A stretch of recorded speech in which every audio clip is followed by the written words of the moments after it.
बंदा गुरुपद कंज कृपा सिंधु नर रूप हरि महामोह तम पुंज जासु बचन रवि कर निकर गुरु के सुमिरन मात्र से नाशत विघ्न अनंत ताते सर्वारंभ में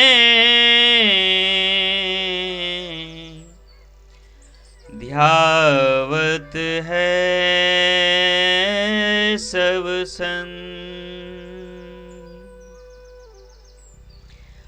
ध्यावत है सब ध्यावत है सब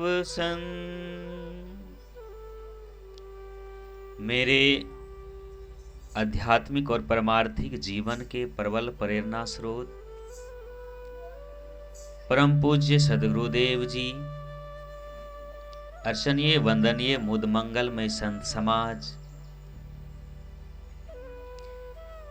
परिवर्तन प्रवर्तक स्थल पर बैठे हुए देव तथा देवियों, सबके चरण कमलों में त्रैवार शाहे बंदगी शाहे बंदगी शाहे।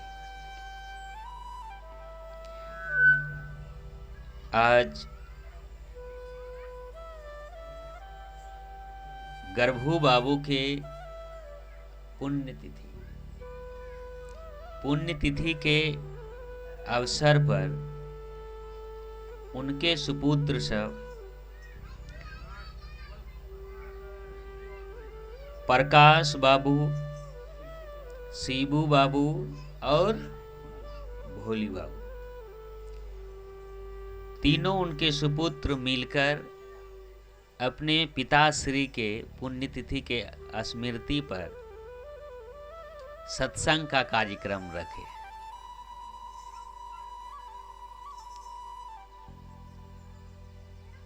और सौभाग्य की बात है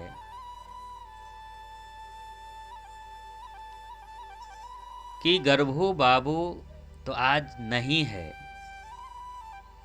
व्यक्त रूप में, लेकिन फिर भी उनके व्यक्तित्व, उनके संस्कार आज उनके सुपुत्रों में दौड़ रहे हैं और उन्हीं के सुसंस्कार, उन्हीं का महत्व, उन्हीं का पुण्य देखिए, जो कि आज वो नहीं भी हैं, लेकिन फिर भी हम लोगों को बुला करके संत महात्माओं को ज्ञान की गंगा, ज्ञान के अमृत वाणी में हम लोगों को निमज्जन करवा रहे हैं। तो उनके कितना प्रभाव है उनके आत्मा के, जो कि उनके गुण, उनके संस्कार उनके सुपुत्रों में आए और उन्होंने भी हम सबको बुला के ज्ञान की गंगा बहाकर हम लोगों को कृतार्थ करने का काम किया। तो ऐसे सुपुत्रों के लिए एक बार जोरदार ताली बजा दीजिए,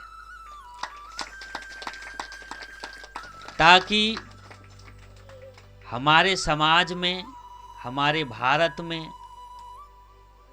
ऐसी सुपुत्र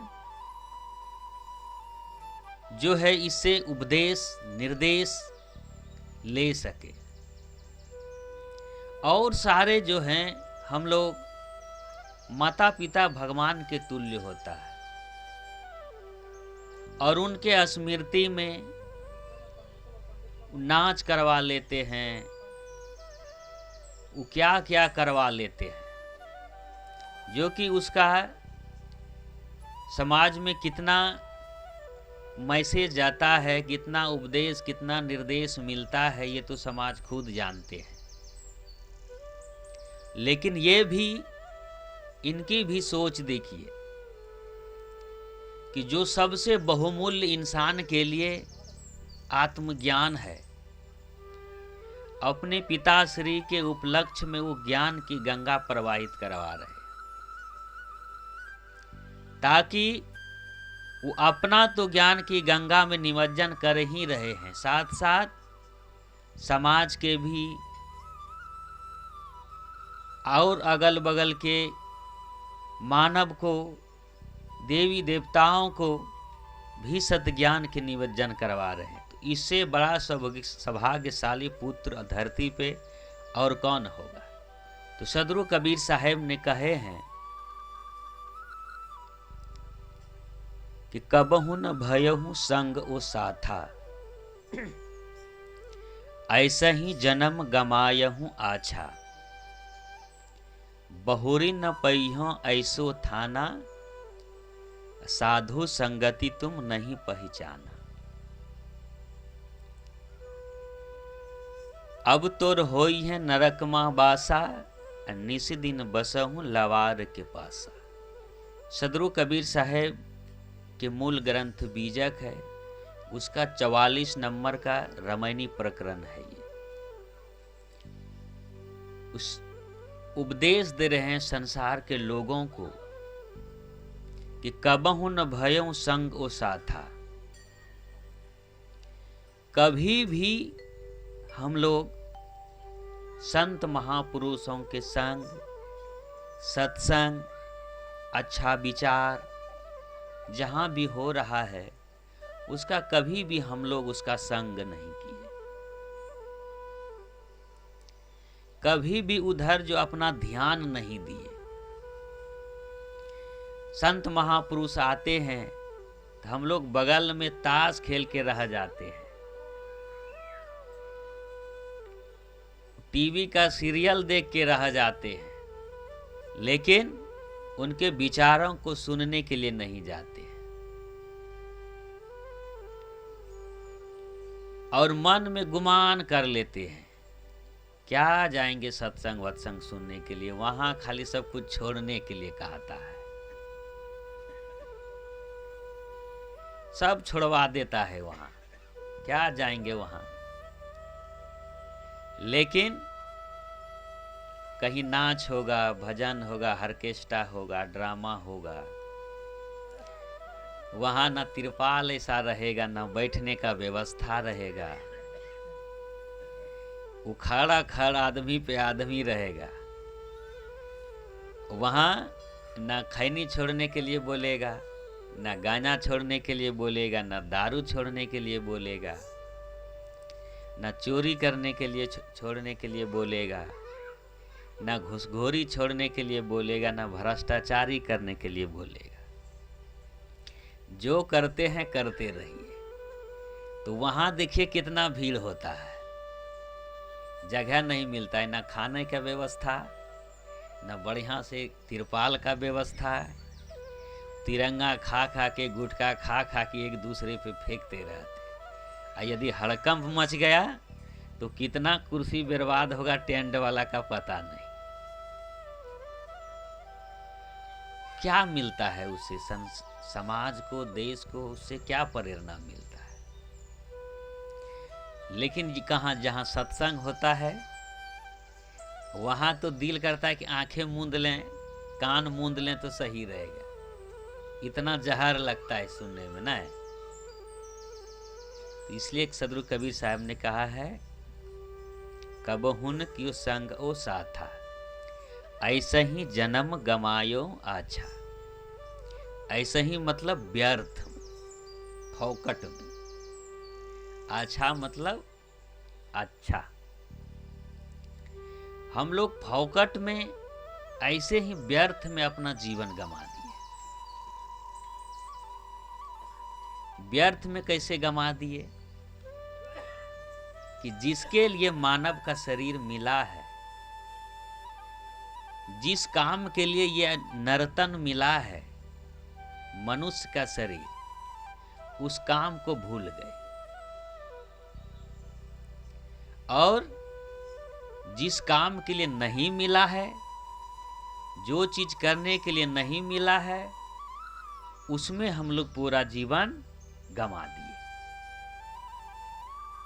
तो बताइए, जब आप मार्केट जाएंगे कुछ सामान लेने के लिए, वो सामान आप नहीं लेंगे और पूरा मार्केट पूरा दिन के घूम जाएंगे, तो क्या कहेगा घर वाला कि आप फोकटे में न गए, वहाँ कुछ काम ही नहीं किए, जिस काम से गए आप करवे नहीं किए, तो जाने से क्या फायदा हुआ। तो उसी तरह जो काम के लिए मनुष्य का शरीर मिला है, जिसके लिए आए हैं, जिसके लिए हम लोग बड़भागी कहलाते हैं, अब वो नहीं करते, तो व्यर्थ में फोकट में जीवन जा रहा है कि नहीं। तर मानव का शरीर जिसमें कि आप अपने जीवात्मा को मुक्ति दिला सकते हैं, कल्याण कर सकते हैं, और वो सब छोड़ के संसार के प्राणी पदार्थों में, संसार के ऐसो ऐश्वर्य में, धन में, संपत्ति में और व्यवहारिक सांसारिक काम में हम लोग पूरा जीवन लगा देते हैं, और आत्म कल्याण के लिए हम लोग नहीं सोचते, जो ये मेन कर्तव्य है, मेन उद्देश्य है हम लोगों के मानव। इसलिए गोस्वामी जी महाराज ने रामचरितमानस में कहे हैं, बड़े भाग मनुष्य तन पावा, सुर दुर्लभ सद ग्रंथ ही गावा, साधन धाम मोक्ष कर द्वारा, पाइन जे परलोक संवारा। गोस्वामी जी कह रहे हैं कि बड़े भाग से मानव शरीर मिला है, जो कि ये मानव शरीर देवताओं को भी दुर्लभ है, वो भी ललाहित है कि हमको मानव शरीर मिले, ताकि ध्यान भजन साधना करके आत्म कल्याण कर सके। ऐसा दुर्लभ तन आपको मिला है, बड़े भाग से मिला है, ये जल्दी नहीं मिलता है। शास्त्र कहता है कि 84 लाख जौनियों में भटकने के बाद, उसमें दुख भोगने के बाद, तब जो है ये आपको मानव शरीर मिलता है। यदि ये व्यर्थ चल गया तो फिर क्या होगा? 84 में फिर जाना होगा, फिर दुख भोगना होगा, सब जीव जंतु में जाके। उधर के जितने शरीर है वो कितना दुख भोगता है। आप छिपकली को देखिए, दीवार में उल्टे उसका जिंदगी पार हो जाता है, चिप कर आता है दीवार में उल्टा, कितना कष्ट है। गाय है, भैंस है, और सब जितने भी पशु पक्षी है, ठेहना भर कीचड़ में दिन दिन भर खाना पीना रहना उसका होता है, उसी में वो टट्टी पेशाब करता है, उसी में रहता है, बांधा रहता है, कहीं आ नहीं सकता, कहीं जा नहीं सकता जीवन भर। वो क्या सुख है वो? यदि किसी जानवर को चोट लग गया है, घाव हो गया है, तो कोई डॉक्टर है उसका इलाज करने वाला है? वो कितना दिन तक कष्ट भोगेगा, कष्ट सहेगा, सोचिए। मनुष्य के अलावा जितना भी शरीर है उसी खाली भोगने के लिए है। वो ध्यान साधना भक्ति नहीं कर सकता है। और मानव शरीर जो कि देवताओं को भी दुर्लभ है, देवताओं को भी नहीं मिला है, नहीं मिलता है, वो भी ललाहित है, वो उसके भी मन में इच्छा है कि हमको भी मानव तन मिले। वैसा तन आपको मिला है, वैसा शरीर आपको मिला है। और दूसरी लाइन में क्या कहता है कि साधन धाम मोक्ष कर द्वार, कि ये जो है साधन का धाम है आपका शरीर और मोक्ष का दरवाजा है। स्वर्ग का नहीं, वैकुंठ का नहीं, शिवलोक, ब्रह्मलोक, विष्णु लोक का नहीं, साधन धाम मोक्ष कर द्वार, मोक्ष का है। तो हमारे सनातन में परंपरा में जो है वो मुक्ति का प्रधानता है, मोक्ष का प्रधानता है, वो स्वर्ग का नहीं है। हमारे वेदों में, शास्त्रों में स्वर्ग के लिए चर्चा नहीं है उतना, स्वर्ग पाने के लिए। वो मेन है मुक्ति के लिए।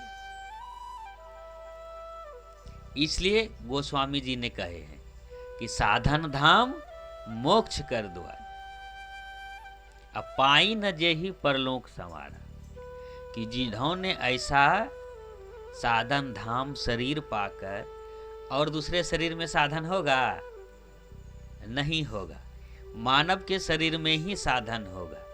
और ये मोक्ष का दरवाजा है। यदि ये दरवाजा से चूक गए तो बाकी जो जीव जंतु आपको हाथी, घोड़ा, गाय, भैंस, गदहा दिख रहा है, वो उसमें मोक्ष प्राप्ति कर पाएगा, उसमें मुक्ति कर पाएगा, मिलेगा नहीं मिलेगा। इसलिए सदगुरु कबीर साहब ने कहा कि ऐसे ही जन्म गमायो आछा, कि व्यर्थ में जो है हम लोग जीवन गमा रहे हैं। और ये जो मुक्ति का साधन है, मुक्ति का धाम है, मोक्ष का जो दरवाजा है, ये काम हम लोग भूल जाते हैं। ये दरवाजा से हम लोग गुजरना ही नहीं चाहते हैं। और फिर से जो है हम लोग विषय वासना में, संसार में, 84 में भटकने का रास्ता बना लेते हैं। कभी भी जो है हम लोग संतों के संग नहीं करते हैं, उनके साथ नहीं करते हैं, सत्संग नहीं सुनते हैं। तो बताइए, अपना पेट तो कोई भी जीव जंतु, कीड़े मकोड़े भी जो है वो भर लेते हैं, भरते हैं कि नहीं? एक छोटा पक्षी भी जो है अपना बच्चे को पाल लेते हैं, वो भी अपना पेट भर लेते हैं, वो भी अपना रहने के लिए कहीं जुगाड़ कर लेते हैं, वो भी लड़ लेते हैं, थोड़ा झगड़ा लड़ाई भी कर लेते हैं, वो भी अपना संतान उत्पन्न कर लेते हैं। तो ये तो कीड़े मकोड़े भी कर लेते हैं।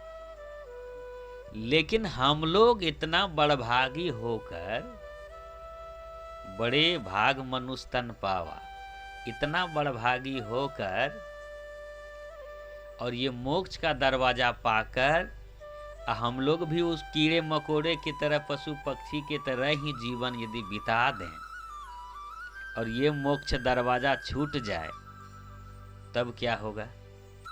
ये व्यर्थ में जीवन गया कि नहीं? तो व्यर्थ में ही हम लोगों का जीवन चल गया। इसलिए बहुरी न पैहा ऐसो थाना। बहुरी मतलब कि ये बार बार आपको मिलेगा कि नहीं मिलेगा। थाना मतलब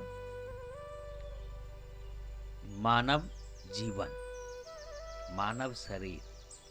ऐसा जीवन, ऐसा शरीर बहुरी मिलेगा कि नहीं मिलेगा, इसका क्या गारंटी है? फिर से दोबारा मानव शरीर मिले कि नहीं मिले, उसका कोई गारंटी नहीं है। इसलिए कहता है कि बहुरी न पैहा ऐसो थाना, असाधु संगति तुम नहीं पहचान, कि साधु संगति जो है उसको आप नहीं पहचान सके, नहीं जान सके। और बार बार जो है ये शरीर मिलेगा कि नहीं मिलेगा, ऐसा सुंदर मोक्ष का दरवाजा, मुक्ति का धाम, उसका कोई गारंटी नहीं है। इसलिए साधु की जो संगति है, संतों का जो संग है, वहाँ आकर अपने आप का पहचान करिए कि मैं कौन हूँ, मैं संसार में किस लिए आया हूँ, ये जगत क्या है, जगत से मेरा संबंध क्या है। ये सब भूल के हम लोग क्या करते हैं, वो खाली धन धन बटोरने में रहते हैं, खाली मकान मकान करने में रहते हैं। मेरा गोतिया लाया 1 इंची कहीं दावा तो नहीं है, 1 बित्ता कहीं दाव तो नहीं लिया है, उसके फेरे में रहते हैं। अपने बच्चे के लिए, पोता पोती के लिए उसके फेरे में रहते हैं, उसका जुगाड़ करने में रहते हैं। लेकिन अपने आप का ज्ञान, अपना स्वरूप का ज्ञान, इस संसार का ज्ञान, संसार में किस लिए आए हैं उसका ज्ञान हम लोग नहीं करते, संतों का संग भी नहीं करते। इसलिए सदगुरु कबीर साहब ने कहे हैं कि अरब खरब लो दर्ब है, उदय अस्त लो राज, अब भक्ति महात्म ना तुले, ये सब कौने काज। कि आप संसार के प्राणी पदार्थों का विस्तार, अपने राज्य का विस्तार, अपने संपत्ति का विस्तार, अपना जगह जमीन, आप जहां से सूर्य उदय होता है वहां से लेके जहां अस्त होता है वहां तक राज हो गया। बहुत बड़ा बड़ा जो है टावर हो गया, बहुत बड़ा जो बिल्डिंग हो गया, फिर भी भक्ति के तुलना में नहीं तुल सकता। क्यों नहीं तुल सकता भक्ति के तुलना में? क्योंकि संपत्ति बहुत होने के बावजूद भी आदमी दुखी रहता है। बहुत संपत्ति का अंबार है फिर भी तकलीफ में जीता है, फिर भी कलेश में जीता है, फिर भी उसके आत्मा में शांति नहीं है, फिर भी उसका मन जो है उद्वेग से भरा हुआ है। तो संपत्ति सुख दिया, बहुत अरबों खरबों में खेलने वाला भी जहर खा के मर रहा है, बहुत करोड़ों की संपत्ति वाले भी आत्महत्या कर रहा है। तो सोचिए संपत्ति कितना उसको सुख दिया, वो जहर खाने का नौबत क्यों आया? संपत्ति से सुख मिलना ना चाहिए। बहुत रूम में एसी लगा दिया है, कूलर लगा दिया है, सोफा सेट लगा दिया है, दुनिया के सारे सुविधा इकट्ठा कर लिए हैं, लेकिन फिर भी यदि वहां पारिवारिक संतुलन नहीं है तो नींद आएगा रात में? सुख चैन होगा? तो बताइए उतना संपत्ति, उतना राज, उतना बड़ा मकान कौन काम में आया? जीवन तो आप उसमें गंवा दिए लगाने में, लेकिन शांति कहाँ हुआ? इसलिए भक्ति जो है, भक्ति के तुलना में इसलिए नहीं तुल सकता कि जिसके जीवन में भक्ति है, जिसके जीवन में धर्म कर्म है, जिसके जीवन में संतों के संग है, जिसके जीवन में पूजा पाठ है, जिसके जीवन में पवित्रता है, जिसके जीवन में इंसानियत है, जिसके जीवन में मानवता है, जिसके जीवन में सच्चाई का संग है, जिसके जीवन में गुरु भक्ति है, जिसके जीवन में सदगुरु का सानिध्य है, उसको यदि झोपड़ी भी रहेगा तो भी उसके जीवन में आनंद रहेगा। यदि उसका सोफा सेट नहीं भी है टूटा फूटा खाटिया भी है, एक चटाई भी है, तो भी वो आनंद है, आनंद में है। अब कोई बड़ा बिल्डिंग में भी है, यदि उसके जीवन में भक्ति नहीं है, यदि सदाचार नहीं है, खान पान ठीक नहीं है, आहार व्यवहार ठीक नहीं है, सदगुरु की संगत नहीं है, संतों की संगत नहीं है, तो उसका वो ऐसो आराम, वो शांति नहीं देगा उसको, और दुख का कारण होगा, और कलह कलेश का कारण होगा। इसलिए थोड़ा उदाहरण दे के समझते हैं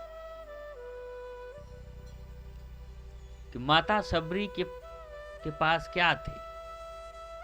न बहुत बड़ा बिल्डिंग था, न उसके पास दीवान पलंग था, न उसके रूम में एसी लगा था, न करोड़ों की संपत्ति था। सबरी माता जी के पास जंगल में क्या था?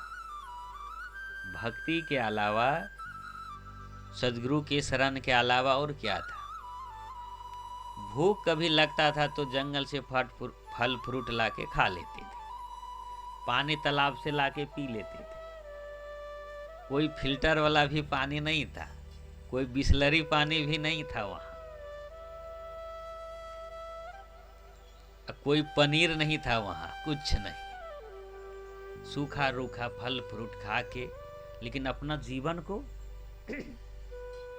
अपने आप को साधु की संगति में था, भक्ति में था, धर्म कर्म में लगा था, तो उसके जैसा आनंद था किसी को?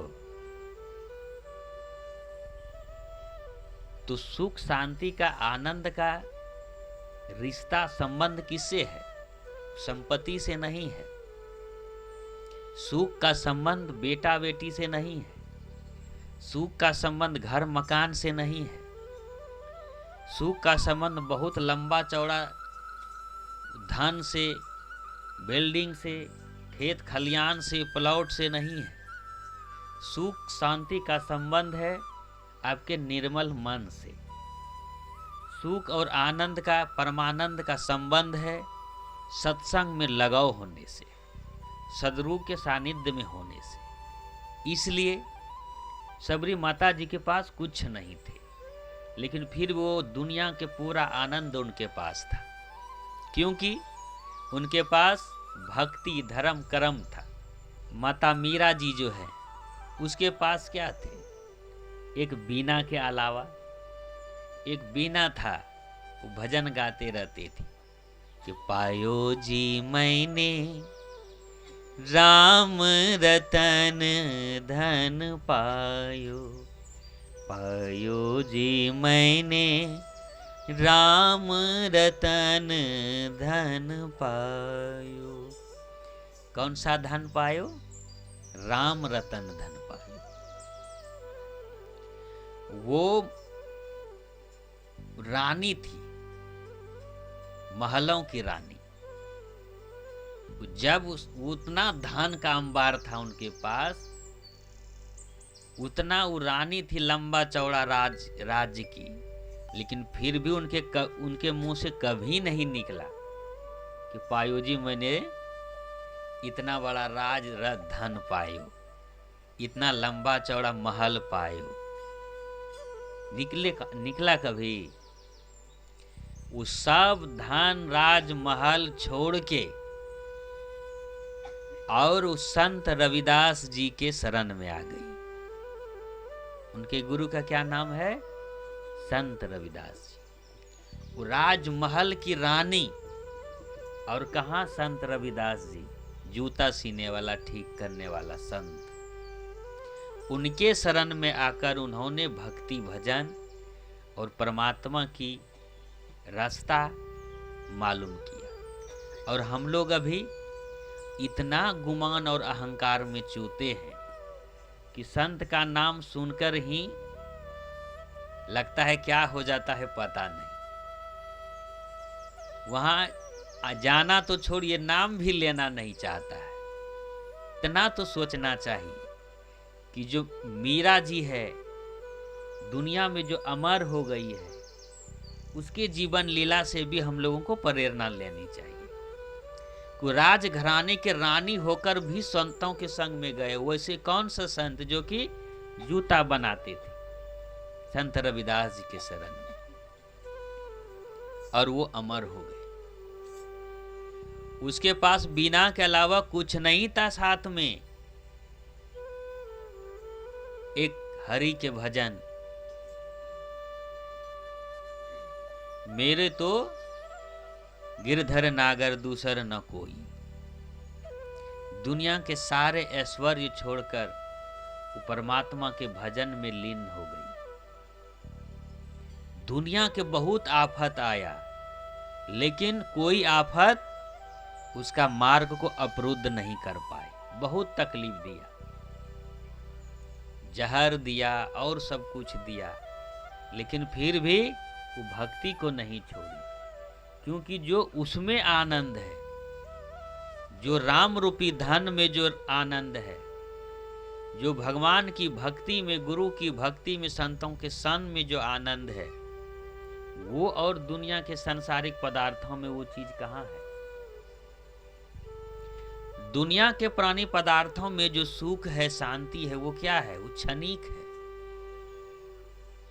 क्षणभंगुर है, वो थोड़ा देर के लिए है, लेकिन उसका परिणाम में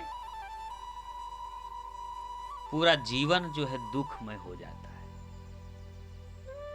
क्षणिक सुख है, भोग में, विलास में, संसार के प्राणी पदार्थों में क्षणिक सुख है। जैसे बाढ़ का पानी है, वो आता है और चल जाता है, उसी तरह ये संसार के सुख जो है सपनवत है, सपना के तरह है। वो देखते देखते देखते देखते आपके नजर से कोसों दूर चल जाएगा, आप सुख खोजते रह जाएंगे, और उसके बदले में हाथ में दुख आ जाएगा। आदमी जो है बचपन से ही सुख के चाहत में रहता है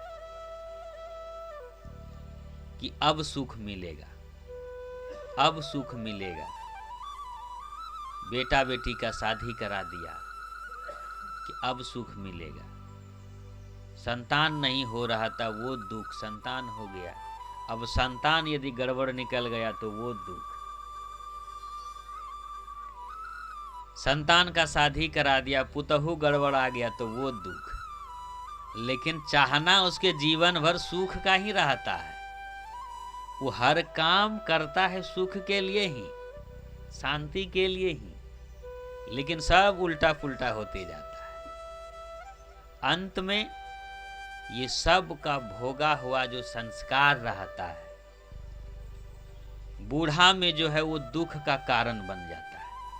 पछताने के अलावा हाथ में कुछ नहीं आता है। इसलिए जिसके जीवन में भक्ति है, संतों का संग है, तो वो उम्र के कोई भी अवस्था रहे, वो आनंद से जीता है, वो सुख पूर्वक सुख शांति में जीता है। जिसके जीवन में साधु की संगति है, भगवान की भजन है, धर्म कर्म भक्ति है, सदाचार है, वो कोई भी अवस्था है, 8 साल का, 10 साल का, 12 साल का कोई भी रहे, उसके जीवन में शांति रूपी धन आएगा ही। यदि हम लोग 80 साल के हो गए, 90 साल के हो गए, यदि जीवन में भक्ति नहीं है, भजन नहीं है, धर्म कर्म नहीं है, तो फिर जीवन अशांत हो जाएगा, मन अशांत हो जाएगा, और हम लोग ऐसे ही व्यर्थ में जीवन चल जाएगा। इसलिए रावण के पास क्या नहीं था?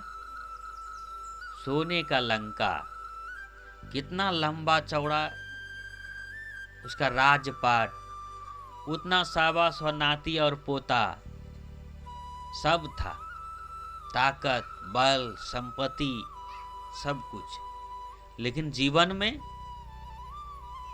सत्संग नहीं था, जीवन में भक्ति भजन नहीं था, जीवन में जो है माता पिता के प्रति जो श्रद्धा नहीं था, जीवन में जो है वो धर्म कर्म नहीं था, जीवन में सद्गुरु का सानिध्य नहीं था। परिणाम क्या हुआ सब आप लोग जानते हैं। सब परिवार टूट गया, सब परिवार बिखर गया, सब उसके सामने मर गया। किसके चलते? अहंकार के चलते, घमंड के चलते, लोभ के चलते, लालच के चलते। यही सब जो राक्षस है जो कि सत्संग में जाने से रोकता है, भजन भक्ति करने से आपको बाधा करता है, और इसी में हम लोग जीवन भी गुजार देते हैं। ये तो पर का काम है, स्वयं का काम नहीं है, ये निज काम नहीं है, अपना काम नहीं है, वो मोक्ष का काम नहीं है। वो तो और आवागमन रूपी चक्रों में फंसने का काम है। इसलिए रावण के जीवन में सुख शांति लाखों कोस दूर चल गया, क्योंकि वो जो धर्म पथ से, सद्गुरु के पथ से, संतों के मार्ग से वो घृणा करते रहे, उसको जो है नीच दृष्टि से देखते रहे। और वहां जाने से, वो सब जानने से उसके अहंकार को चोट पहुंचता है, और वो सब दिन दूर रहा। जो इससे दूर रहा, जीवन देखिए उसका कैसा दुखमय कटा।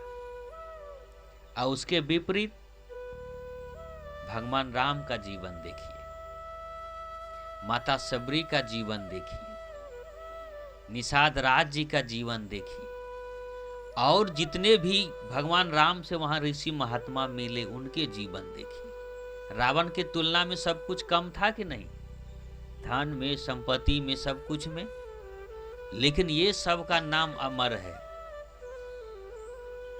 ये लोग आनंद से जीते थे, लेकिन रावण के आज पुतला जला रहा है। क्यों? राम की, कृष्ण भगवान की जितने भी ऋषि महात्मा उनके पुतला जलाते हैं। क्यों? उनके पास तो धन संपत्ति कुछ नहीं था, क्यों नहीं जलाते? इसलिए कि उसके जीवन में सब कुछ संसार के प्राणी पदार्थ नहीं रहते हुए भी भक्ति था जीवन में, अच्छा गुण था उसके जीवन में, इसलिए अच्छा गुण का पूजा होता है। और रावण में अच्छा गुण नहीं था, इसके लिए आज उसका पुतला जलाते हैं। तो रावण जो है वो बुराई का प्रतीक है, वो अहंकार का प्रतीक है, और वो रावण वो सब मनुष्य के अंदर है, और राम भी मनुष्य के अंदर है, माता सीता जी भी सब मनुष्य के अंदर है। बाहर में जलाते हैं ठीक है, लेकिन वो जलाने से उतना फायदा नहीं होगा जितना फायदा कि अपने अंदर में जो रावण है उसको जलाने से होगा। अपने अंदर में जो अहंकार रूपी रावण है, क्रोध रूपी रावण है, जिसके चलते आपका परिवार नरक बना हुआ है, जिसके चलते भाई भाई में मेल नहीं है, वो लोभ रूपी रावण ने आकर भाई भाई में भी बंटवारा और हिस्सा करवा देता है। तो उस रावण को मारना है। क्रोध रूपी रावण जो आपके अंदर है, उन्होंने जो है पति पत्नी में जो प्रेम होना चाहिए वो नहीं रहने देता है।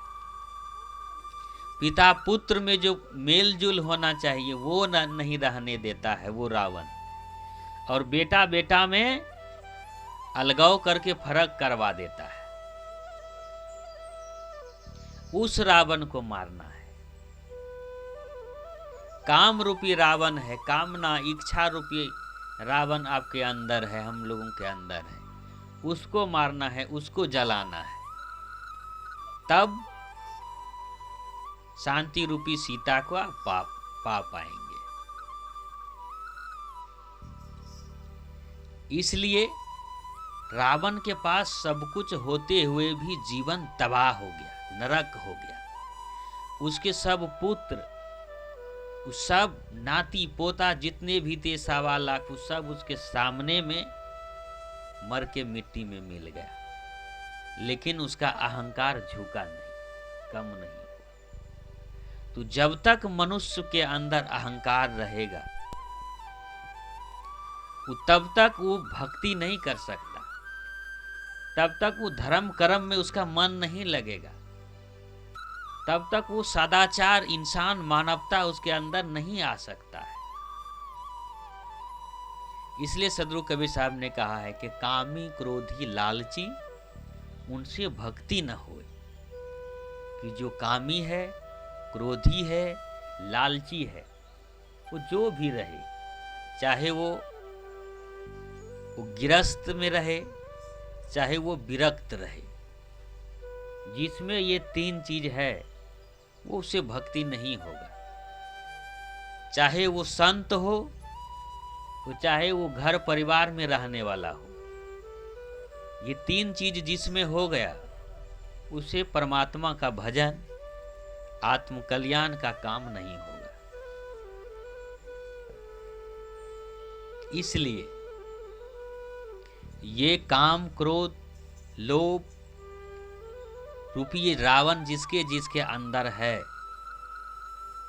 वो मुक्ति से लाखों कोस दूर रहता है, भक्ति से लाखों कोस दूर रहता है। भले वो दिखाने के लिए बड़ा बड़ा जग करवा देगा, अपना नाम और बड़ाई के लिए बहुत बड़ा बड़ा दान कर देगा, लेकिन उससे उसको आत्म कल्याण नहीं होगा।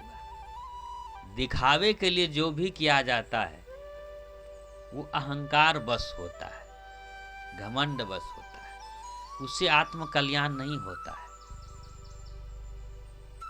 इसलिए भक्ति कौन कर सकता है?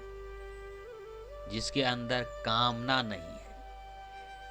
माता सबरी के पास कामना थी कोई चीज का?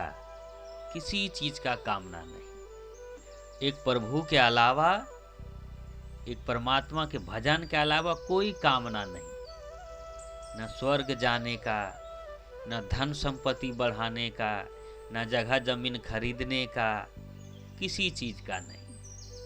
इसलिए वो एक नहीं 9 प्रकार के भक्ति की, नवधा भक्ति। इसलिए ये जो कामना है, काम है, स्त्री पुरुष के प्रति जो आकर्षित है, धन संपत्ति की जो कामना है, और दुनिया के सारे प्राणी पदार्थों की जो ये कामना है, काम है, ये जिसके अंदर है, वो भक्ति में उसका मन नहीं लगेगा, धर्म कर्म में। वो ऐसे ही एक ढाढ़स की तरह वो ढोते रहेगा परंपरा को। जो क्रोधी है, बात बात में क्रोध हो जाते हैं, बात बात में जो अपने बच्चे को डांट ढोप मार पीट करने लगते हैं, बात बात में जो अपने पत्नी को प्रताड़ित करते रहते हैं, बात बात में अपने माता पिता का जो अपशब्द कहने लगता है, ऐसे मनुष्य से भक्ति कैसे होगा? नहीं होगा। इसलिए सदगुरु कबीर साहब ने कहा कि कामी क्रोधी लालची उनसे भक्ति न हो। अब भक्ति करे कोई सूरमा, तन मन लजिया को। सूरमा मतलब सूरवीर, जिसमें आत्मबल है, जिसमें संतों के संग है, जिसमें सत्संग रूपी आधार है, जिसको भक्ति रूपी आधार है, जो सूरवीर है, जिसने अपने क्रोध को कंट्रोल में किया है, जिसने लोभ और इच्छा का दमन किया है, वैसा ही सूरवीर वो भक्ति भजन कर सकता है। गोस्वामी जी भी ने कहे हैं कि काम क्रोध मद लोभ सब नाथ नरक के पंथ, अपरिहरि रघुवीर ही भजही भजही भजहूं जेहि संत। ये काम क्रोध मद लोभ ये सब जितने भी है, वो सब नरक के पंथ है। पंथ मतलब रास्ता। ये सब जो है दुख का रास्ता है। क्रोध में मनुष्य कोई अच्छा निर्णय ले पाता है? क्रोध में कभी वो अच्छा काम करता है? क्रोध में भाई अपना भाई का गला काट देता है। क्रोध में जो है वो थोड़ा थोड़ा बात में जहर खा लेता है। क्रोध में जो आकर माता पिता को एक झोपड़ी में अलग कर देता है। क्रोध में आकर अपना छोटे छोटे बच्चे को उठा के पटक देता है। क्योंकि क्रोध जब होता है तो मनुष्य का जो बुद्धि है वो शून्य हो जाता है, वो काम नहीं करता है। क्रोध रूपी जब काल आपके माथा पर सवार होगा तो सबसे पहले आपका बुद्धि का विनाश होगा। आ वही काल विनाश ही बुद्धि। अक्रोध क्या है? लोभ क्या है? काम क्या है? ये मन का विकार है। वो आत्मा में काम क्रोध लोभ मोह नहीं है। यदि आत्मा में काम क्रोध लोभ मोह रहता तो वो हमेशा रहता। क्रोध कभी आता है, कभी चल जाता है। काम कभी आता है, कभी चल जाता है। लोभ कभी आता है, कभी चल जाता है। क्योंकि ये बाहर की चीज है, ये आपके मन का विकार है। आप चाहें तो साधना, भक्ति, सत्संग, सद्गुरु के सानिध्य में आकर ये तीनों विकारों को, ये जो मन का विकार है, ध्यान से, साधना से, गुरु की भक्ति से, संतों के संग में आकर ये विकार को दूर करके सदा के लिए आप शांति प्राप्त कर सकते हैं। तो हम लोग आना ही नहीं चाहते हैं। साधु संगति तुम नहीं पहचाना, कि हम लोग जीवन में कभी उम्र गुजर गया, संतों के नाम से, सत्संग से नफरत करते रहे, उससे दूर भागते रहे, तो ये सब कैसे जानेंगे? मन का विकार क्या है, आत्मा क्या है, जगत क्या है, भक्ति क्या है। और मनमाने ढंग से हम लोग धर्म कर्म करते रहते हैं जीवन में, बिना गुरु का, बिना संतों के संग का, बिना जानकारी का भक्ति करते रहते हैं। तो सफल कैसे होगा? इसलिए जब भगवान राम ने माता सबरी को नवधा भक्ति का उपदेश दे रहे थे, पहला भक्ति में प्रथम भक्ति संतान कर संगा, दूसरी रति मम कथा प्रसंगा। कि हे सबरी माता, इंसान को सबसे पहला भक्ति, प्रथम भक्ति, प्रथम धर्म कर्म पूजा पाठ जो करना चाहिए वो संतों का संग करना चाहिए, सत्संग करना चाहिए, ताकि उसको पता चले, उसको अपने आप के बारे में कि मैं कौन हूं, उसको पता चल सके कि परमात्मा क्या है, उसको पता चल सके कि राम कौन है, उसको पता चल सके कि धर्म कर्म क्या है, कैसे करना चाहिए। ये सब जानना तो दूर की बात, ना तो हम लोग पहला भक्ति सही से करते हैं शास्त्र के अनुसार, न सत्संग में जाते हैं, न सत्संग सुनते हैं, न हम लोग रामायण की बात मानते हैं। तो कैसे होगा? ऐसे में तो व्यर्थ में ही जीवन चल जाएगा। इसलिए कहा कि प्रथम भक्ति संतन कर संगा, कि हे मानव, हे इंसान, सबसे पहले संतों के संग में जाइए, आप युक्ति को सीखिए, भक्ति को सीखिए कि कैसे करना चाहिए, क्या करना चाहिए, तो वो युक्ति बताएंगे। तब आपका भक्ति भजन धर्म कर्म सार्थक होगा। और सातवां भक्ति में क्या कहे? कि सातम सम मोई मय जग देखा, मोते संत अधिक कर लेखा। कि सातवां भक्ति में कि मेरे समान ही सब जीव जंतुओं को देखना, किसी को पीड़ा नहीं देना, किसी को कष्ट नहीं पहुंचाना। सातम सम मोई मई जग देखा, कि सातवां भक्ति में मेरे समान ही सब जीव जंतु को देखना, और संत को, संत गुरु को मेरे से भी ज्यादा अधिक कर मानना, मेरे से भी ज्यादा अधिक उसका पावर है, भगवान से भी ज्यादा पावर संत का, गुरु का है।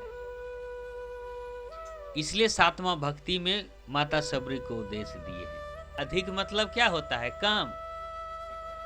क्या होता है? ज्यादा होता है। अलेखा मतलब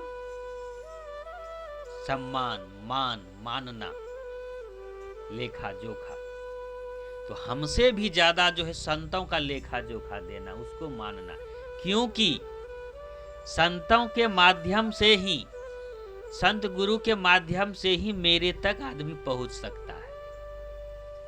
ऐसे कोई डायरेक्ट 24 घंटा का क्या जीवन भर वो राम राम करते रहेगा, अखंड करते रहेगा, तो वो मुझ तक नहीं पहुंच सकता। वो कितनों अयोध्या चारों तीर्थ का भ्रमण कर ले, वो मेरे तक नहीं पहुंच सकता। इसलिए सदगुरु कबीर साहब ने भी कहा है कि गुरु गोविंद दोवो खड़े, काके लागू पांव, अब बलिहारी गुरु आपने, जिन गोविंद दियो बताए। गोविंद मतलब भगवान। यदि भगवान भी खड़े हैं और गुरु भी खड़े हैं, आप सबसे पहले किसको प्रणाम करेंगे? तो सबसे पहले गुरु को करना है, भगवान को पीछे करना है।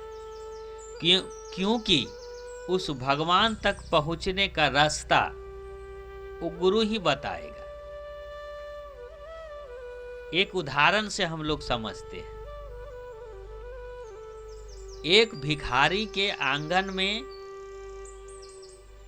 द्रव्य, हीरा मोती जवाहरात धन गड़ा हुआ था, लेकिन वो भीख मांगता था, वो भिखारी था।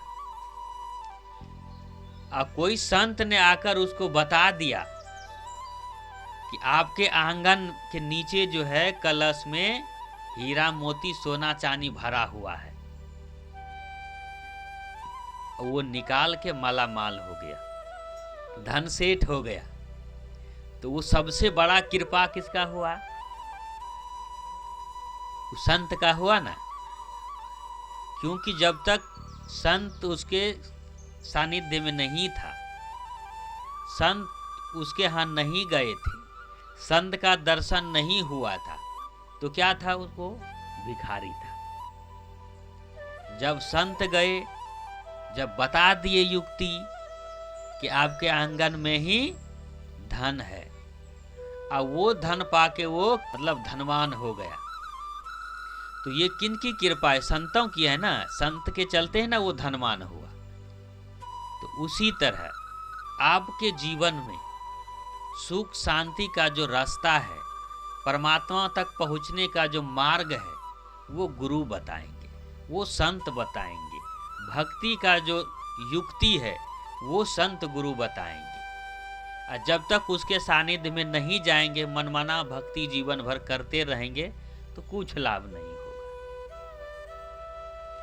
वैसे के वैसे ही रह जाएगा। ना आपके अंदर से काम क्रोध लोभ रूपी रावण खत्म होगा, ना लोभ लालच खत्म होगा, ना नशा छूटेगा, ना बेविचारी छूटेगा,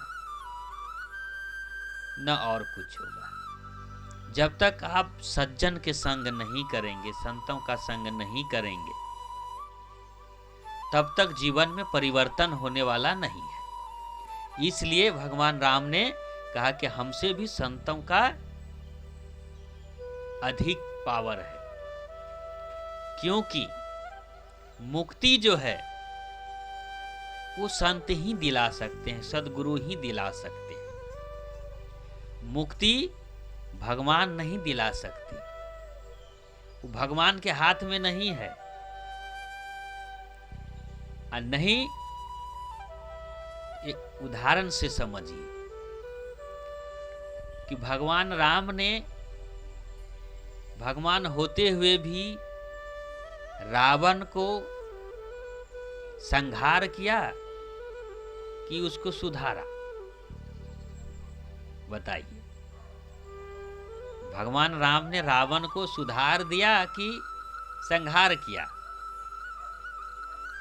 संहार न कर दिया, मतलब संहार मतलब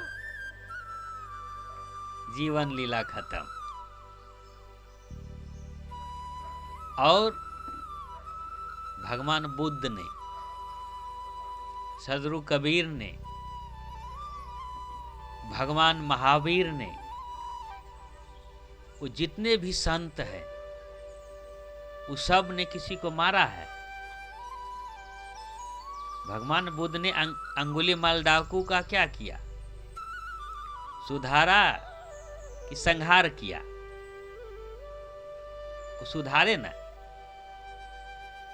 तो जितने भी संत हैं धरती पर, वो सुधारने का काम करते हैं, मुक्ति देने का काम करते हैं, संहारने का काम करते हैं। लेकिन भगवान संहार करने का काम करते हैं। पाप बढ़ गया, वो आके जीवन लीला खत्म कर दिया, संहार कर दिया। वो सुधारते नहीं हैं। सुधारने का, मुक्ति देने का पावर गुरु में है। कृष्ण भगवान ने कंस को क्या किया? सुधार दिया कि संहार कर दिया?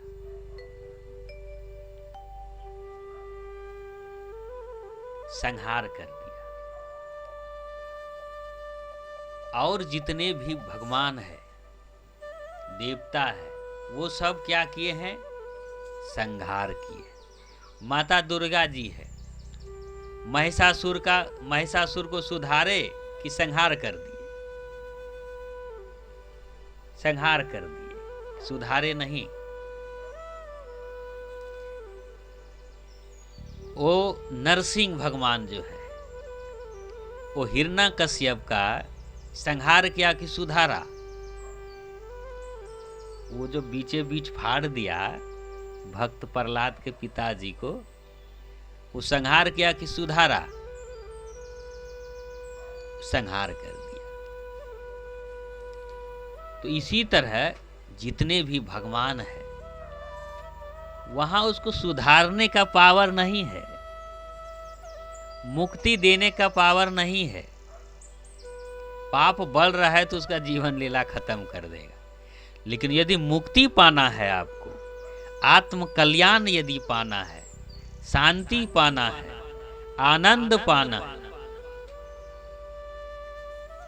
इसको थोड़ा कम कर दें। तो उसके लिए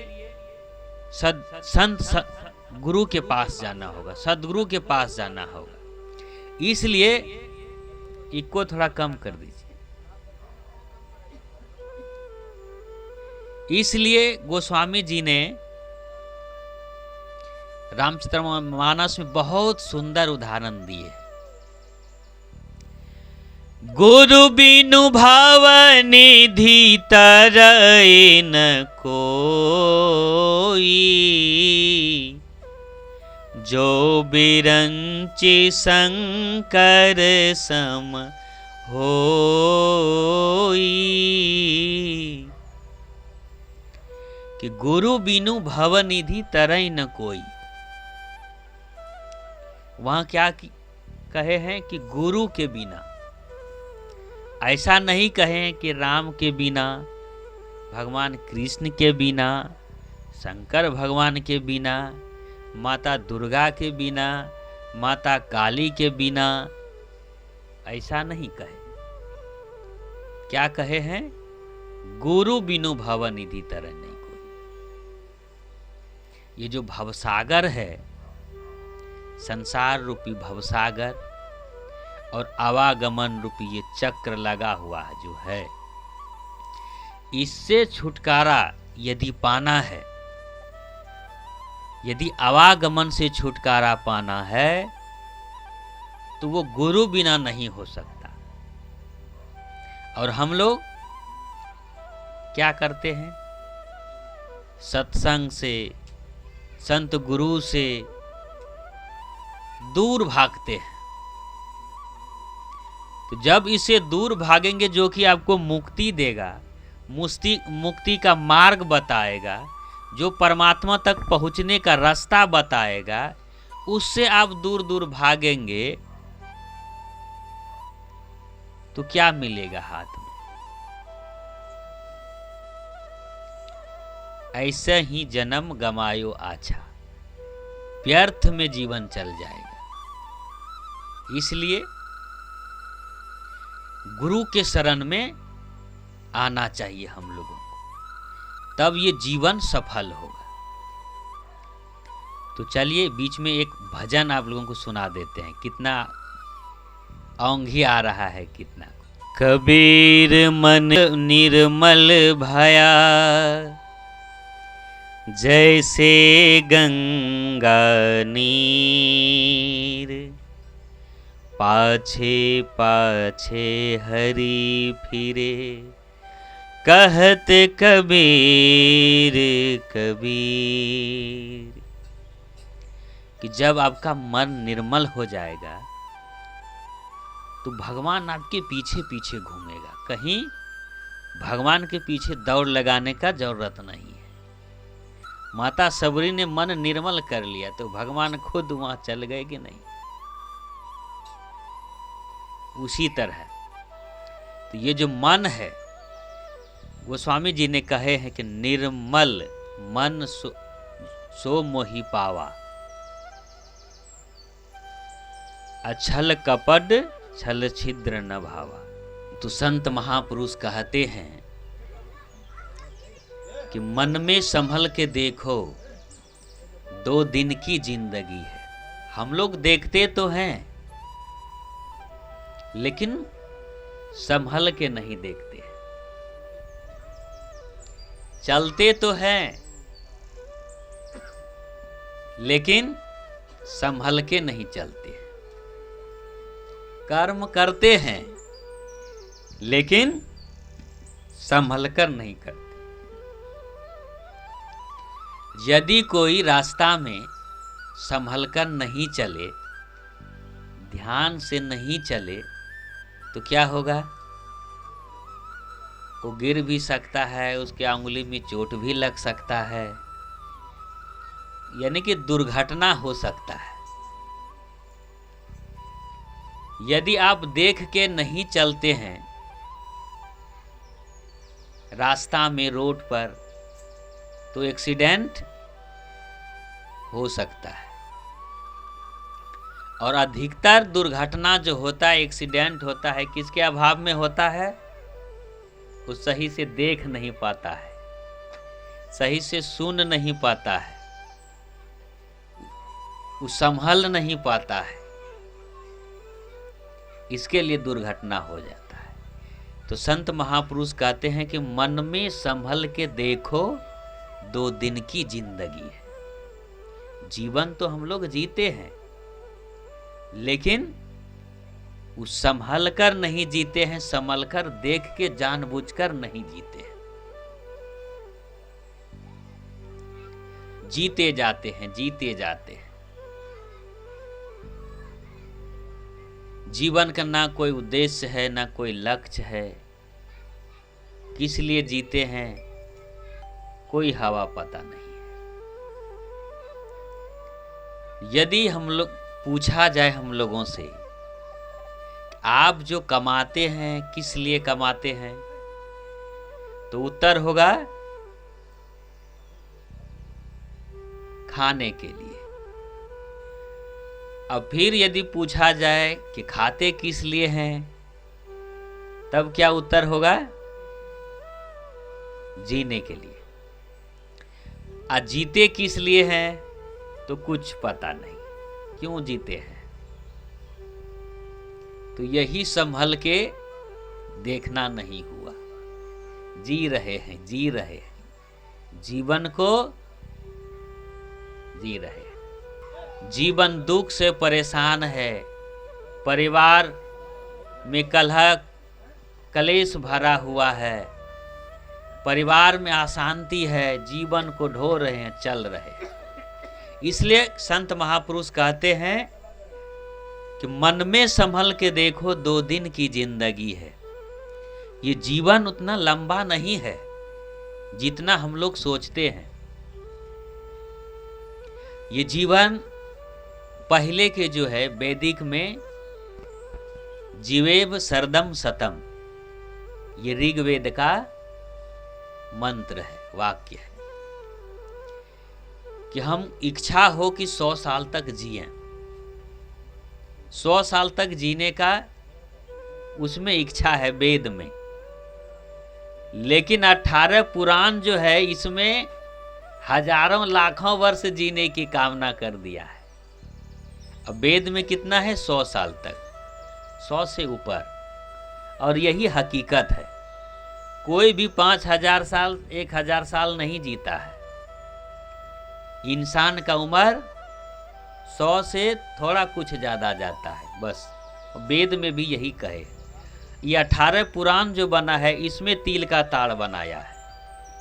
इसमें जो कहे लिख दिया कि हजारों साल ऋषि महात्मा तपस्या करता था। वो राजा दशरथ जी जो है 60,000 साल तक राज किया है, ऐसा लिख दिया है। तो चमत्कार बात भी बहुत वेद शास्त्रों में डाल दिया है। वो राजा सगर की पत्नी को 60,000 पुत्र एक ही बार हो गया। सोचिए, ये बैठने वाला बात है, रामायण में लिख दिया है। तो जो कि बहुत कुछ हकीकत नहीं है उसको भी लिख दिया है, और हम लोग आंख मूंद कर मान के चलते रहते हैं। शास्त्र में लिख दिया कि भगवान के रथ से ये समुंदर सब बना है। बताइए उसका पहिया कैसा होगा और उसमें लगने वाला घोड़ा कैसा होगा। जो रथ एक समुंदर बन गया। तो ये सब काल्पनिक चमत्कारिक बातें भी शास्त्रों में भरा हुआ है। मुसलमान भाइयों में भी लिख दिया है कि चांद को 2 टुकड़ा कर दिया है, फिर जोड़ दिया। हमारे सनातन में भी जो है चमत्कार जोड़ने में कम नहीं है। इसने भी कह दिया कि हम लोगों के देवी देवता भगवान पीछे क्यों रहेगा, बचपन में ही सूरज को निगल गया। हनुमान जी, उन्होंने कहा कि मेरा खुदा जो है, मेरा नबी जो है, समुंदर में हाथ दिया, मछली पकड़ के सूरज के पास में पका के खा लिया। सोचिए समुंदर कितना गहरा है, वहां से हाथ दे के मछली पकड़ के सूरज में पका के तब जलपान हुआ। तो सनातन धर्म वाला पीछे क्यों रहेगा, कहेगा कि आपका ऐसा न वहाँ सूर्य में हाथ दे के न पकाया, मेरा देवता सूर्य को निगल गया है। तो ये हरदौड़ में जो है दुनिया भर का चमत्कार जोड़ जोड़ जोड़ के जो है वो तहस नहस करके रख दिया है। भगवान को गयक्कड़ पियक्कड़ भंगेड़ी गयेड़ी सब बना दिया है। भगवान को रसिया बना दिया है। भगवान को नचवा दिया है। भगवान से चूड़ी बेचवा दिया है। सोचिए, ऐसा इस लोगों के मजाक एक तरह से कहिए हम लोग के भगवान के साथ में किया है। ये कौन किया है? वो रसिया रास लीला करने वाला पंडित लोग, उस तरह के जीवन शैली को जीने वाला वो पियक्कड़ क्वालिटी का पंडित लोग, वो सब जो है भगवान को नाम को बदनाम किया, वो पियक्कड़ बना दिया। बताइए कोई भी भगवान नशा करेगा? जो भक्ति की चरम सीमा पर योगी रहेगा, ज्ञानी ध्यानी रहेगा, वो भांग पिएगा? इतना पागल है। साधारण मनुष्य जो है भक्ति करता है, साधारण आम इंसान, वो सब नशा से मुक्त रहता है। और जो त्रिलोकी है, उतना बड़ा है, उतना योगी है, वो कैसे गाया पिएंगे? इतना भी दिमाग नहीं लगाते। लेकिन गाया पीने वाला जो उनका पंडित पुरोहित है, उनके अगवा है, वो उनको जोड़ दिए और उसके नाम को बदनाम कर रहे हैं। दूसरा कौम के लोग क्या कहेंगे कि उनके भगवान कैसा है? दारू पीता है, गाया पीता है। सोचिए। उसी तरह कृष्ण भगवान के भी जीवन में इस तरह का काल्पनिक चीज जोड़ जोड़ के उनके छवि को बहुत खराब करने का काम किया। जैसे अभी जो है समाज में कोई लड़का लड़की में प्रेम संबंध है तो कुछ से कुछ बहाना करके मिलने जाता है। तो ऐसे संस्कार वाला पंडित लोगों ने भगवान कृष्ण को भी बना दिया। भगवान कृष्ण के प्रेमिका राधा थी और राधा से मिलने के लिए उसको चूड़ी बेचने वाला बना दिया। कृष्ण चूड़ी बेचने आया, बताइए, उसके बहाना। तो ये क्या है? भगवान चूड़ी बेचने आएंगे और काम धंधा न है उसको? तो सोचिए। तो इसी तरह जो है बहुत सारे चमत्कार वेद शास्त्रों में है, बहुत लंबी चौड़ी उम्र उसमें दिया गया है, लेकिन वैसा है नहीं। अभी जो है, कल ही था ना करवा चौथ त्योहार। करवा चौथ किस मनसा से करते हैं? कि पति की उम्र लंबी हो, दीर्घायु हो। अब वो चलनी में देखने से दीर्घायु होता है कि नहीं, उम्र बढ़ता है कि नहीं, उसको कोई पता नहीं है। लेकिन परंपरा चला दिया है, वो देख रहे हैं सब अंधाधुन। और हम लोगों के समाज के महिला, हम लोगों के समाज के स्त्रियां वो चलनी में यहाँ से चांद को देखते हैं। सोचिए। और हम लोगों के समाज के महिला चलनिए में देख के यहाँ से रह जाते हैं। सोचिए कितना दिमाग है। और दूसरा बात है कि जब छोटा बच्चा रोने धोने लगता है तो क्या कहते हैं कि चंदा मामू दूर की, पूड़ी पकाए गुड़ की, ऐसे ही कुछ है ना। तो उसको चंदा मामू कहते हैं। जब उसको चांद को मामू आप बनाए तो आपके बच्चे का क्या, आपका क्या हुआ? भाई न हुआ। आपके बच्चे का वो चंदा मामा हुआ तो वो तो भाई न हुआ। अब ये करवा चौथ में आप एक बार पति को देखते हैं चलनी से, एक बार वो चांद को देखते हैं। तो एक ही चांद कभी भाई बन जाता है और कभी पति बन जाता है। तो ये कैसा धर्म कर्म है? सोचिए। कभी आप जब बच्चे रोते हैं तो कहते हैं कि चंदा मामू को देखो। तो जब मामू हुआ तो भाई न हुआ एक तरह से। अब फिर आप करवा चौथ में फिर पति उसको कैसे मानते हैं? तो ये गड़बड़ी जो है ये किसने किया है? देखा सकी तो कर लेता है आदमी। अभी उसी का भीड़ है, कल ही था वो। तो उम्र जो है पति का कैसे बढ़ेगा? मान के चलिए पति कमा के धूप से कहीं से आया, पसीना से तरबतर है, जैसे घर घुसा तो बैठने के लिए कोई कुर्सी नहीं, कोई खटिया नहीं, कोई मचिया नहीं दिए। और ऊपर से यदि एकदम 1 लाख का बोली उसको कहने लगे और उसके सामने यदि सास ननद झगड़ा करने लगे, झोटा झोटी करने लगे, तो उस समय उसका पति का उम्र बढ़ेगा कि घटेगा? क्या होगा?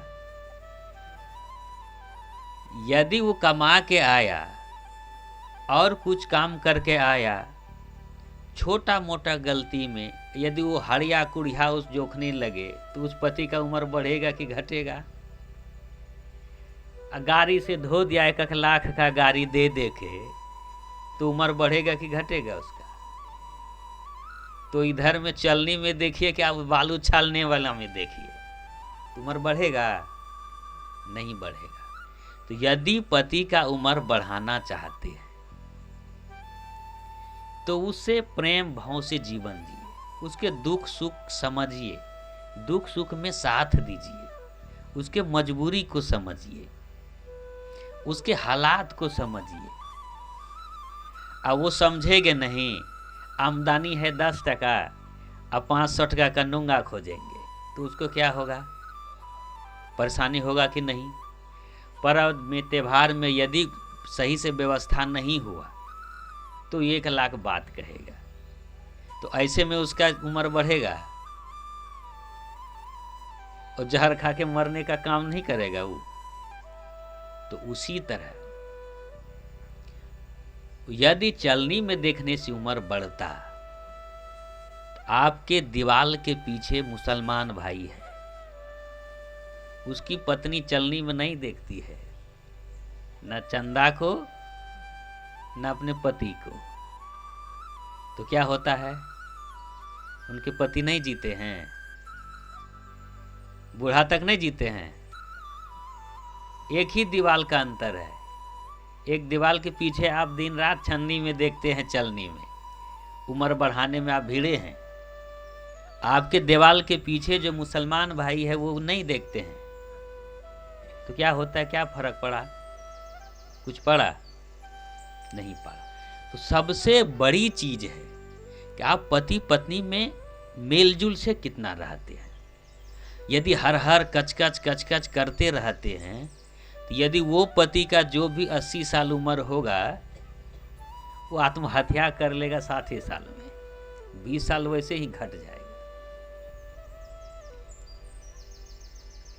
तो वही है, करवा चौथ करते हैं, तीज करते हैं पति की उम्र बढ़ाने के लिए, बहुत अच्छी बात है। भावना पति के प्रति पवित्र होना चाहिए, लेकिन उसके दुख में दुखी रहना चाहिए, उसके सुख में सुखी रहना चाहिए, दुख सुख में साथ साथ चलना चाहिए। तब होगा, तब आपका सार्थक होगा। तो हम कह रहे थे कि मन में संभल के देखो, 2 दिन की जिंदगी है। ये ओस का बबूला तन ठहरता नहीं है। सुबह सुबह जब आप लोग खेत मैदान में जाते होंगे तो वो ओस दुबड़ी में देखते होंगे पानी का बूंद, उसका गारंटी है कि वो कब टपकेगा? कोई गारंटी नहीं। उसी तरह हम लोगों का जीवन का कोई गारंटी नहीं है, वो कब टपक जाएगा। कितने पिता के सामने जो है वो बेटा का अर्थी कंधे पे ले जाना पड़ता है। सोचिए, ये जीवन का गारंटी है? कितना जीवन लीला जो है माँ के पेट में ही समाप्त हो जाता है। ये जीवन का गारंटी कुछ नहीं है, ये उस ओस के बूंद के तरह है। इसलिए कहता है कि मिट्टी के कच्चे घट में जल ठहरता नहीं है। कच्चा मिट्टी का घड़ा यदि रहेगा, घड़ा, तो उसमें आप लाख कोशिश करेंगे कि पानी रहेगा, वो टिक नहीं सकता, वो गल जाएगा। वो पका हुआ घड़ा रहेगा तभी टिकेगा उसमें। तूफान है, अंधर तूफान है, उसमें यदि आप कहेंगे कि दिया जला के रखेंगे तो रहेगा? जिस तरह उस दिए का गारंटी नहीं है कब बुझ जाएगा, उसी तरह इस जीवन का भी कोई गारंटी नहीं है। उस तूफान में ये दिए के तरह है ये जीवन, कोई गारंटी नहीं है। सब चीज का गारंटी है, मोबाइल का है, हारमोनियम का है, ये माइक का है, रेडियो का है, पंखा का है, कूलर फ्रिज का है, सबका गारंटी है। वारंटी पेपर देता है साथ में बना के। लेकिन इस शरीर का, इस जीवन का कुछ गारंटी वारंटी है? नहीं है, कुछ नहीं है। लेकिन फिर भी हम लोग गुमान करते हैं कि अभी जवान कहाँ हुए हैं, अभी कहाँ बूढ़ा हुए जो भक्ति भजन करेंगे। करेंगे बाद में, अभी कुछ बिगड़ा नहीं है। तो सोचिए, गारंटी है आपके जीवन का? नहीं है। संसार धर्मशाला सब जीव मुसाफिर है, जाते ही आते रहता, कोई ठहरता नहीं है। जब कोई भाड़ा पे रूम लेके रहता है, धर्मशाला में 1-2 दिन के लिए रहता है, तो उसको बपोती मान के रहते हैं? नहीं रहते हैं। वो सब छोड़ छाड़ के आना पड़ता है, भले उसमें बहुत सुविधा है। तो उसी तरह ये संसार भी जो है, ये जीवन भी जो है, एक धर्मशाला के समान है। हम लोगों के दादा परदादा ये धर्मशाला में रह के चल गया, दादा चल गए, उनके पिताजी चल गए, उनके पिताजी चल गए। अभी जो है ये गर्भू बाबू, ये भी जो है इस तरह के किराए के मकान में रह के, संसार में धर्मशाला रूपी संसार में रह के वो चल गए। आज हम लोग हैं, थोड़ा दिन में हम लोग भी चल जाएंगे। इसलिए यहाँ क्या अपना है, क्या पराया है?